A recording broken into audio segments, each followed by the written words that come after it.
South India shopping mall the wedding మంత్ర సరికొత్త wedding collection south India shopping mall. ఆది to triple R ఎన్టీఆర్తో ఈ journey with వివి వినాయక్ గారు అంటే ఏం చెప్తారు? ఫస్ట్ ఎన్టీఆర్ అందరూ చెప్పే గొప్ప నటుడు. అంటే ఒక సీన్ పేపర్ని చూడకుండా జస్ట్ ఒకసారి చూసి ఓన్ చేసుకుని డైలాగ్స్ చెప్పి ఏమీ అతను అసలు ప్రిపేర్ అవ్వడు. డే వన్ నుంచి కూడా సార్ అస్సలు. ఓకే, తనకి ఏదో వరం అంతే. వస్తాడు, కెమెరా ముందుకు వస్తే ఏదో చేస్తాడు, మ్యాజిక్ వస్తుంది. మీరు త్రిబులార్లో కూడా కొమరం భీముడో సాంగ్ చూస్తుంటే జస్ట్ ఒకే చోట ఉంటాడు, కానీ మీకు అక్కడే ఉన్నాడు. అది ఒక లెంగ్దీ సాంగు, మీకు ఆ ఫీలింగ్ ఏమీ రాదు. చూడండి, ఒక 5 minutes జస్ట్ అతను క్లోజప్తో కట్టిపాడేశాడు అంతే కదా. చాలా అది ఎంత కష్టమైన విషయం. అది జనం పెద్దగా ఎక్కువ ఎంత సీరియస్ తెలియదు, కానీ యాజ్ అ డైరెక్టర్గా ఒక పెద్ద కమర్షియల్ హీరో, నేను ఒక పెద్ద కమర్షియల్ డైరెక్టర్గా ఉండి అదుర్స్ అనే సినిమా చేయటం అనేది పెద్ద సాహసం. అన్నమాట, చాలా పెద్ద సాహసం.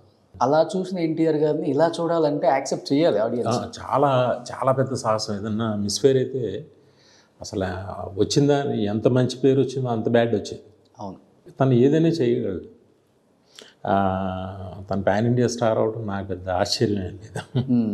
చూసారు కదా అప్పుడే ఆ పవర్ ఏంటో, డిక్షన్ అన్నీ తెలుసు తనకి, అన్ని లాంగ్వేజ్ల మీద కమాండ్ ఉంది. అదుర్స్ అంత పెద్ద హిట్ కొట్టారు కదా సార్. అందరూ ఎన్టీఆర్ ఫ్యాన్స్, వినాయక్ గారు ఫ్యాన్స్, అదుర్స్ 2 ఎప్పుడు అని అడుగుతున్నారు. ఇప్పుడు అంతా అదే నడుస్తుంది కదా, 102. అవును, బాహుబలి 102, KGF 102, అదుర్స్ 1-2 ఎప్పుడు?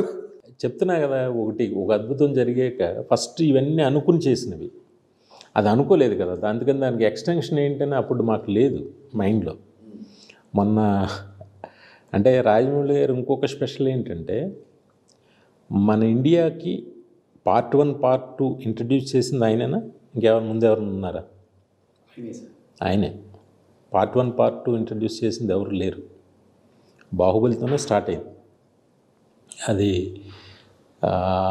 నాకు మొన్న అనిపించింది, అవును కదా, Part 1, Part 2 ఇంట్రడ్యూస్ చేసింది ఈయనే కదా అని. ఎప్పుడంటే PS1 పొన్నియిన్ సెల్వన్ ఒక ఫంక్షన్లో రజనీకాంత్ గారు ఇంత పెద్ద స్క్రిప్ట్ని జమినీ వాసన్ గారు వదిలిండేవారు కాదు. ఎందుకంటే ఇది ఒక టైంలో అప్పుడు Part 1, Part 2 అనేవి లేవు, ఉండుంటే అప్పుడే చేసేవారు. ఈ సినిమా ఇప్పటివరకు చేయలేకపోవడానికి కారణం Part 1, Part 2 అనే సిస్టమ్ లేకపోవడం అని చెప్పి. అప్పుడు నేను అనుకున్నా, ఓహో, మన బాహుబలి 1 and 2 లేకపోతే ఇది కూడా వచ్చేది, ఇప్పుడు కూడా వచ్చేది కాదేమో. డెఫినెట్గా